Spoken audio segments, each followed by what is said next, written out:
इस क्वेश्चन में हमने one one and onto check करना, मतलब इंजेक्टिव सब्जेक्टिव चेक करना है। तो हमारे पास जो फंक्शन गिवन दिया हुआ है, तो इस केस में देखते हैं कि एफ ऑफ एक्स हमारे पास जो गिवन टर्म थी x square minus 4x plus 5 है।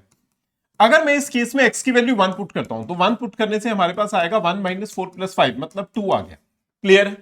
अगर मैं इस केस में अब 3 पुट करता हूं, 3 पुट करने से क्या हो जाएगा, ये आ जाएगा 9 माइनस 12 प्लस 5, तो ये भी 2 आ गया। अब देखो दो डिफरेंट नंबर्स पुट करके सेम आंसर आ गया। अगर डिफरेंट वैल्यूज पुट करके सेम आंसर आ गया तो मतलब वो फंक्शन 1 1 नहीं है, मतलब नॉट 1 1। नॉट 1 1 मतलब क्या हो गया, नॉट इंजेक्टिव भी होगा, ये इंजेक्टिव फंक्शन नहीं है।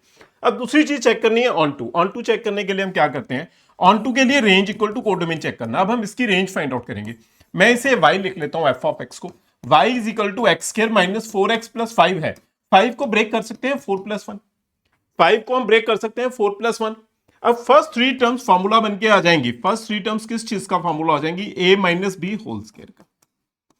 फर्स्ट थ्री टर्म्स फॉर्मूला बन के आ गई a माइनस बी होल स्क्वायर का। अब देखो इस केस के अंदर ये वाला नंबर मिनिमम टू मिनिमम कितना आएगा, इसकी मिनिमम वैल्यू कितनी आएगी, 0।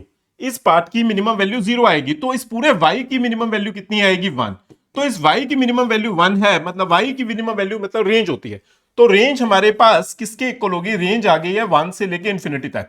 एंड जो कोडोमेन है वो कितना पता है, ये होता है कोडोमेन, बट कोडोमेन के इक्वल नहीं है क्योंकि कोडोमेन ऑल रियल नंबर्स पता है। तो ये वाला फंक्शन नॉट ऑन टू भी हो गया, मतलब ये 1 1 भी नहीं है, ऑन टू भी नहीं है। 1 1 और ऑन टू किस चीज को बोलते हैं, नाइदर इंजेक्टिव नॉर सब्जेक्टिव। तो ये फंक्शन इंजेक्टिव भी नहीं है और सब्जेक्टिव भी नहीं है। Thank you.